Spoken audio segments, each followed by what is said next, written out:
창세기 27장 37절부터 46절 같이 읽겠습니다.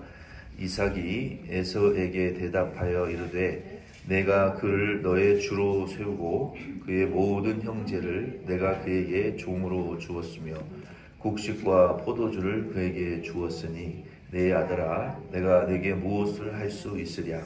에서가 아버지에게 이르되 내 아버지여 아버지가 빌 복이 이 하나뿐이니이까 내 아버지여 내게 축복하소서 내게도 그리하소서 하고 소리를 높여 우니 그 아버지 이삭이 그에게 대답하여 이르되 내 주소는 땅의 기름짐에서 멀고 내리는 하늘 이슬에서 멀 것이며 너는 칼을 믿고 생활하겠고 내 아우를 섬길 것이며 내가 매임을 벗을 때에는 그 멍에를 내 목에서 떨쳐버리라 하였더라.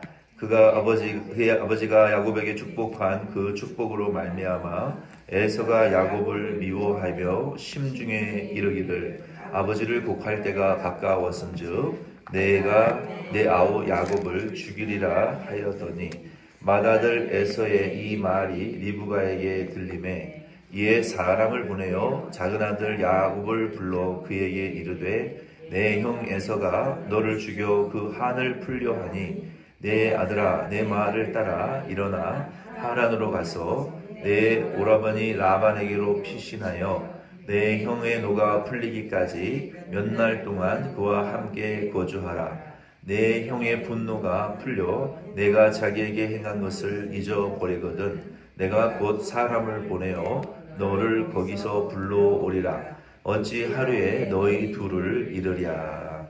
아멘.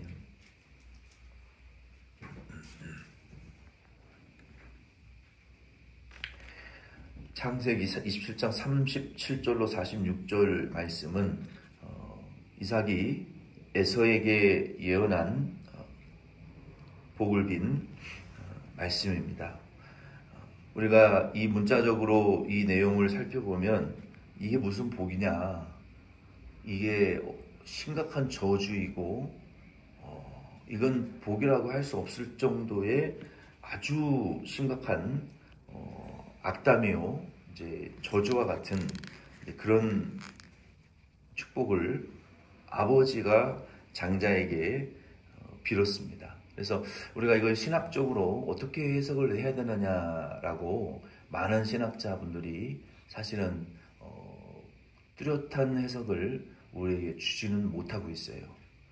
야곱에게 하나님이 성령으로 복을 이삭이 빌었잖아요. 그러면 에서는 과연 이게 축복이냐 저주냐? 이 내용적으로는 굉장히 저주스러운 내용이거든요. 그런데 우리가 분명히 알아야 될 것은 하나님이 이삭을 통해서 야곱에게 성령으로 축복한 것이 맞아요. 그리고 에서에게도 성령으로 저주에 가까운 내용이지만 성령에 의해서 축복한 것이다 라고 우리가 봐야 됩니다. 그러면은 이제 12 제자 중에 가룟 유다는 구원받지 못한 자였어요. 11제자는 구원받고 쓰임도 받았단 말이에요. 마띠아와 같은 사람은 가룟 유다 대신에 들어왔지만 성경에 한 구절도 쓰임받았다라는 구절이 없어요. 제비뽑기로 들어왔지만 대신에 바울이 그 제자의 수에 영적으로는 더해진 자이기 때문에 바울이 쓰임을 받았단 말이에요. 그래서 그러면은 왜 하나님의 교회와 구원의 사역에 어떤 사람은 택함을 받고 어떤 사람은 버림을 받느냐? 왜 제자들과 가룟 유다 같은 경우가 일어나고 왜 바로와 같은 자들이 일어나고 모세와 같은 자들이 쓰임받는 자들이 일어나느냐? 왜 하나님이 사랑하시는 야곱이 있고 미워하시고 저주하시는 에서가 있느냐? 요 자체를 우리가 거부하고 부인해서는 안 되는 거예요. 아멘이십니까? 이거는 하나님이 그릇을, 어떤 그릇은 귀히 쓸 수 있는 금그릇으로 만들어서 반짝반짝 빛이 나게 하는 사람들이 있어요. 사람들 앞에 높임을 받고 참 존경함을 받고 드러나고 우러러보기도 하고 반짝반짝 빛나게 쓰임받는 사람도 있지만 그렇지 못하고 나무 그릇과 같이 참 천박하게 참 비천하게 보이면서도 또 일은 또 죽도록 많이 하는 분들이 있어요. 사람들에게 빚은 안 나고 드러나지 않고 숨어서 그런 분들도 쓰임 받는 거예요. 근데 어떤 분들은 아예 쓰임을 못 받고 그냥 깨트림을 받는 사람들도 있다는 거예요. 그래서 성경에서는 그러한 아이러니를, 인생의 아이러니를 어떻게 해석을 하고 있냐면, 지음받은 물건이 창조주에게 감히 왜 내 인생을 금쪽 같은 빛나는 인생이 아니라 흙수저로 만들었느냐라고 말할 수 없다는 거예요.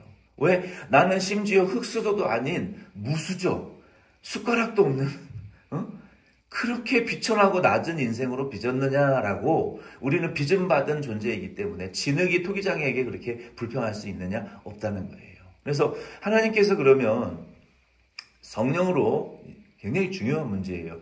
야곱을 축복하신 이도 하나님이시고 에서를 저주하신 이도 하나님이다. 그건 하나님의 영역의 일이기 때문에 우리가 상관할 바 수 있는 바가 아니다. 우리는 진흙이란 말이에요. 토기장이는 하나님이에요.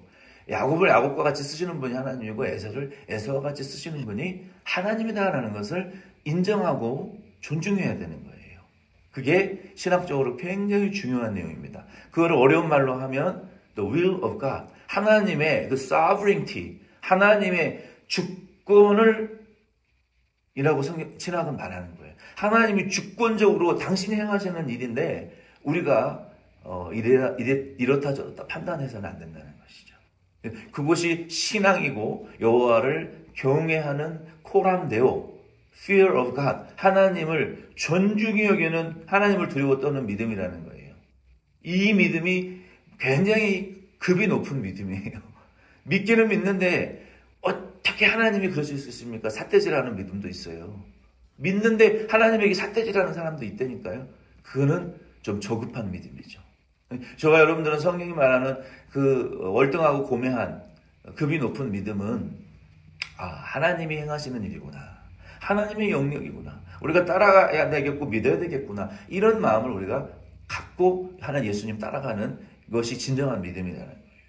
그래서 여기 37절 46절 말씀에는 지난주 말씀과는 전혀 다른 내용인데 우리가 잘 알고 있는 내용이에요. 이삭이 성령으로 야곱에게 축복을 빌었던 것처럼 성령의 인도를 따라서 에서에게도 예언한 것이다 라고 우리가 믿어야 돼요. 어느 아버지가 동생이 축복을 뺏어갔으니 너는 찌꺼기나 받아라 라고 하는 분이 어디 있겠습니까?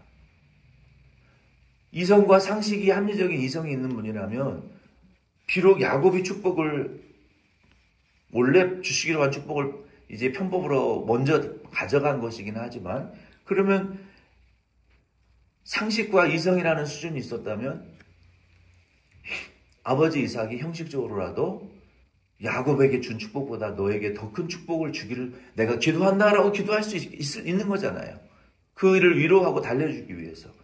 근데 아버지라는 분이 여기 37절로 46절의 말씀의 내용에 보면은 이런 축복을 하는 거예요.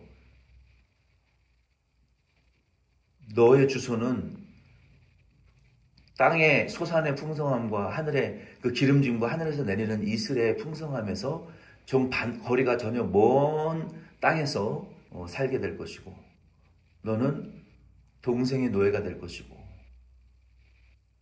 칼을 믿고 살게 될 것이다. 이렇게 예언을 한 거예요. 얼마나 가슴 아픈 예언이에요. 하늘의 이슬과 땅의 풍성한 기름짐의 풍성함에서 멀다라는 것은 이 구약 성경에 하나님의 이 축복이 땅과 관련되어져서 계속 약속되어졌고, 후손과 관련되어져서 약속했고, 이 땅의 기름짐, 풍성함, 이런 것들과 하나님의 축복이 관련되어져서 상징적으로 약속되어졌어요. 그래서 땅의 기름짐과 하늘 이슬의 풍성함에서 멀어진다는 것은 그건 하나님의 은혜를 가리키는 거거든요. 여러분, 콜로라도에도 불이 자연적으로 발화가에서 불이 나면 그거 아무리 많은 인력이 투입되어도 못 끕니다. 하나님이 10분간만 소낙비를 내려주시면 다 꺼져요. 사람으로 할 수 있는 이 땅의 기름짐과 하늘의 이슬이라는 것은요, 풍성함이라는 것은, 우리 인생의 기름짐과 풍성함이라는 것은 내 노력으로 되어지는 게 아니에요. 내가 부자 되고 싶다 그래서, 돈 많이 벌고 싶다 그래서 되는 것이 아니라, 풍성함과 기름짐의 복은 하나님의 도우심과 역사하심이 있어야 얻을 수 있는 것이 풍성함과 기름짐입니다. 하나님이 신명기 말씀에 뭐라고 하셨어요? 너희에게 약속의 땅에 들어간 것은 너희가 예뻐서도 아니고 잘나서도 아니다.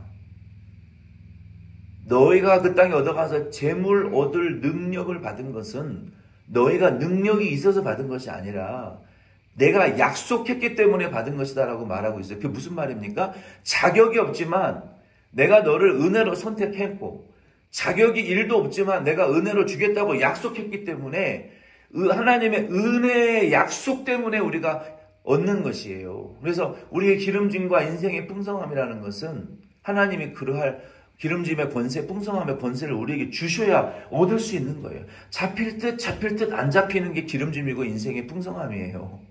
근데 예수 안 믿는 사람들은 잘로 잡는단 말이에요.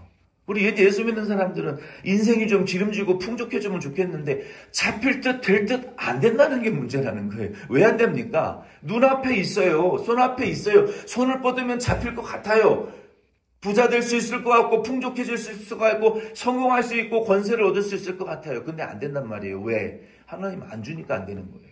그래서 에서가 하나님의 기름짐과 은혜의 풍성함에서 멀어지겠다는 것은 하나님의 은혜 밖으로 떨어져 나갔다는 거예요. 왜? 하나님의 은혜를, 약속을 우습게 여겼으니까 떨어져 나갔다는 거예요. 기회를 놓쳤다는 거예요. 그래서 오늘 우리가 이 말씀을 통해서 묵상해야 될 내용은, 신약 성경에 예수님이 이런 말씀을 여러 차례 말씀하셨어요. 먼저 된 자로 나중될 자가 많고, 나중되고 먼저 될 자가 많다라고 우리에게 약속하셨어요. 이 말씀이요, 복음서 네 군데를 다 찾아보니까 예수님께서 이 비유를 기가 막히게 다른 비유를 사용하셨더라고요. 먼저 된 자가 나중되고 나중된 자가 먼저 된다라는 비유는 이런 내용입니다. 예수님이 이 내용을 부자 청년과 관련한 비유를 들어서 우리에게 가르치셨어요. 마태복음 19장 1절로 30절 말씀해 보니까 돈이 많은, 보통 많은 사람이 아니에요. 엄청나게 부자인 청년이, 여러분 청년이 부자가 되었다는 것은 무슨 말입니까? 상속받은 재산 때문에 갑자기 부자가 됐다는 것이죠. 자기 노력으로 된 부자가 아니라는 거예요. 그 부자가 예수님에게 찾아가서, 선한 선생님이 어떻게 해야 구원을 받고 영생을 얻겠습니까? 예수님께서 네가 너무 많은 것을 가지고 있구나. 너 가진 거 다 버리고 가난한 자들에게 나눠주고 날 따라와라. 부자가, 청년이 충격을 받고 깊은 고민에 빠져서 돌아갔어요. 그 부자 구원 받았을까요? 못 받았을까요? Nobody knows. 어떤 사람은 그 부자 청년이 아르마대 요셉이라고 하는 사람도 있지만 그거는 이제 정확하지 않은 내용이에요. 누군지는 몰라요. 누군지는 모르는데 그 부자가 고민을 하고 돌아가니까 제자들이, 부자도 구원받을 수 있습니까? 예수님께서 부자가 구원받는 것은 그거 굉장히 어려운 일이다. 그러나 예수님께서 마태복음 19장 29절로 30절 말씀에 이런 말씀을 하시는 거예요. 부자든 가난한 사람이든 내 이름을 위하여, 예수의 이름을 위하여 집이나 형제나 자매나 부모나 본토나 전토를 벌인 자는 여러 배를 받고, 이 땅에서 여러 배를 받고 영생을 상속하게 될 것이다 라고 말씀하신 거예요. 그러니까 예수님 지금 따라가고 있다고 먼저 된 것도 아니고, 내가 직분의 자리에 서 있다고 먼저 된 것도 아니라는 거예요. 돈을 포기하지 못해서 예수 믿을까 말까 고민하고 있는, 아직 부름도 받지 못한 나중된 자라고 구원 못 받는 것도 아니라는 거예요. 중요한 것은 내가 지금 교회에 있느냐, 교회 밖에 있느냐가 중요한 것이 아니라, 먼저 부름 받았어도 나중 부름 받았어도 예수의 이름을 위해서 내가 무엇인가를 희생할 수 있느냐 없느냐. 내가 예수를 위해서 믿음으로 무엇인가를 버릴 수 있는 사람은, 포기할 수 있는 사람은, 그게 부모가 됐든 자식이 됐든 전토가 됐든 이 땅의 아름다운 것이 됐든 예수를 위해서 무엇이든지 포기할 수 있는 사람은 이 땅에서 몇 배를 받고 부자 된다는 거예요. 내가 버린 거에 몇 배를 줄 것이고, 왜? 영생을 얻었으니까. 그리고 나중 됐을지라도 그런 사람은 먼저 될 것이고, 그러나 먼저 됐을지라도 예수를 위해서 희생하지 않는 사람은 나중 될 것이다 라고 예수님 가르친 거예요. 또 다른 이 성경 말씀에 보면 마태복음 20장 1절로 16절 말씀에 보면은 이 말씀을 또 하시면서 다른 비유를 가지고 예수님 나오셨어요. 뭡니까? 포도원 품꾼의 비유를 말씀하시면서, 얘들아, 포도원이 있다. 품꾼이 있고 주인이 있고, 주인이 그 포도원을 이제 잠깐 나갔다 오면서 품꾼들을 불렀는데, 그 품꾼들을 불러서 아침에 나가고 점심에 나가고 또 오후에 나가고 문 닫기 1시간 전에 나가서 일꾼들을 불렀는데 한 데나리온의 약속을 다 했다. 일찍 온 사람도 한 데나리온, 문 닫기 1시간 전에 온 사람도 한 데나리온 약속을 했는데, 일 끝나고 품꾼이 보상을 주는데 아침 일찍 온 사람도 한 데나리온, 문 닫기 1시간 전에 온 사람도 한 데나리온. 자, 그러면서 아침 일찍 온 사람들이 원망하기 시작하는 거예요. 그러면서 예수님이 이 비유를 말씀하시면서 먼저 된 사람도 나중 되고 나중 된 사람도 먼저 된다. 무슨 말씀입니까? 이 말씀의 교훈이. 1시간 전에 들어왔다 할지라도 하나님이 주신 그 구원의 은혜를 귀중하게 여기고 존중히 여기고 모든 것을 쏟아부어서 주의 일을 하는 사람은 한 데나리온 받는다. 근데 일찍 들어왔다고 해서 이 하나님의 은혜, 구원의 은혜의 선물을 한 데나리온, 이 구원을 귀중히 여기라는 거예요. 그러니까 구원은 평생에 한 번만 받으면 되는 거예요. 예수 십자가와 부활의 구원의 공로는 우리 인생의 가장 값진 은혜예요. 그 값진 은혜를 고맙게 여기고 귀하게 여기고 감사하게 여기고 무슨 일이든지 섬기려고 해야지, 일찍 믿었다고 구원 2번 받는 거 아니에요. 예수 구원의 공로가 얼마나 귀중한 줄 아는 거예요. 그래서 그 구원의 은혜를 다 감격해서 이 일 저 일 안 가리고 늦게 구원받았을지라도 그 사람은 구원을 한 번 받지만 하나님의 나라에 은혜와 보상이 더 크다는 거예요. 그러나 먼저 믿었어도 그 은혜에 뭐 그냥 값없이 주는 거, 예수만 믿으면 주는 거, 그게 다르다는 거예요. 믿음의 퀄리티가.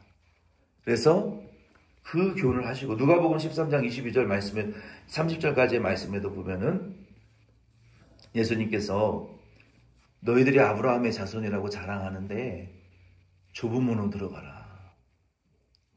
좁은 문으로 들어가서 나를 따라와야 먼저 됐을지라도 먼저 되고 나중 됐을지라도 먼저 된다. 근데 너희가 아브라함의 자손이라고 하고 예수 안 믿고 먼저 들어왔지만 좁은 문으로 안 들어가면 나중 되고, 나중에 들어왔어도 아브라함의 자손이라고 좁은 문으로 들어가면 먼저 될 수 없다. 먼저 믿고 아브라함의 자손이고 교회 직분 있고 3대가 예수 믿는 자손이라 할지라도 좁은 문은 뭡니까? 자기 십자가를 지는 것이 좁은 문이에요. 예수 믿어도 자기 십자가 안 지는 분들이 있습니다. 내게 맡겨주신 내 가족들 위해서 기도 안 하는 분들이 있어요. 그들을 위해서 울지 않는 자들이 있어요. 자기 십자가 안 지는 거예요. 내게 주신 목사, 집사, 권사, 장로, 성도의 사명, 예배의 사명. 우리는 모이는 교회입니다. 왜 모입니까? 예배와 성만찬을 하기 위해서 모이는 거예요. 전도하고 기도하기 위해서 모이는 거예요. 이 모이는 공동체의 사명을 예수 믿어도 안 지는 문은 좁은 문으로 안 들어가는 거예요. 우리는 넘치는 교회가 되기를 위해서 모여요. 성령과 진리로 흘러넘치고 사명과 은혜로 흘러넘치고 교제로 흘러넘치기 위하여 모이는 거예요. 이 흘러넘치는 사명을 안 지는 분은 믿어도 좁은 문으로 안 들어가는 분이에요. 제자 양육의 사명을 하기 위하여 모이는데 우리는 양육을 받고 양육하는 교회예요. 양육 받고 사역하는 교회예요. 이 사명을 짊어져야 좁은 문으로 들어가는 거예요. 그리고 그게 시작인데 주님이 내게 주신 직분을 지어야 이게 좁은 문으로 들어가는 거예요. 그리고 예수를 따라가는 게 좁은 문으로 들어가는 거예요. 우리가 예수 따라가는 거 맞습니까? 교회 나오는 거 예수 따라가는 거 아닐 수 있어요. 내 사명을 지고 예수님이 걸어가신 발자국으로 우리도 걸어가야, 고난의 길을 걸어가야 좁은 문으로 걸어간다라고 말할 수 있어요. 나중 됐을지라도 그 좁은 문으로 걸어가면 먼저 되고, 먼저 됐을지라도 좁은 문으로 걸어가면 또 더 먼저 되는 거예요. 그래서 예수님이 너희가 아브라함의 자손이라고 자랑하지 말아라. 우리의 혈통과 출신과 배경과 우리의 환경이 나쁠지라도 좁은 문으로 들어가라는 거예요. 예수님이 그들을 책망하시면서 어떤 것에 대해서 좁은 문으로 들어가라고 말씀하셨냐면 외식하지 말라고 말씀하셨어요. 외식은 뭡니까? 사람이 이중적인 잣대를 가지고 있는 거예요. 교회에서는 이렇게 행하고 밖에서는 다르게 행하고 사람들을 등급을 나누어서 차별하고 나와 너는 격이 달라. 바리새인들이 그러지 않았습니까? 이방인들을 개처럼 취급하고 사람을 차별하고 이중적으로 대하고 사람을 등급으로 나누어 겉과 속이 다르면서 나는 하나님의 자녀요 아브라함의 자손이다 라고 말하는 것은 좁은 문으로 들어가는 자들이 아니고 먼저 됐을지라도 너희들은 포도원에 일찍 들어왔을지라도 나중되는 자가 될 수 있다는 거예요. 그래서 이것이 에서를 통해서 우리에게 교훈하시는 먼저 됐을지라도 나중되고 나중되는 자라도 먼저 될 수 있는데 그 달란트의 비유, 부자 청년의 비유, 포도원 품꾼의 비유 그리고 좁은 문으로 들어가야 될 유대인들에 대한 비유를 말씀을 통해서 4번을 예수님이 나중되고 먼저 된다가 나중되고 나중되가 먼저 될 수 있다라는 교훈을 우리에게 다양하게 가르쳐 주셨어요. 이 에서는 먼저 됐지만 장자로 태어났지만 나중되었어요. 우리도 이 교훈을 통해서 우리가 지금 먼저 됐는지 나중 됐는지 먼저 됐어도 나중 됐어도 우리는 먼저 되는 자의 은혜 안에 지금 계속 들어가고 있는지 우리가 이 말씀을 통해서 그런 교훈을 생각하시면서 내일 주일 예배를 좀 준비할 수 있는 저 여러분 되기를 바랍니다. 아멘. 주기도문으로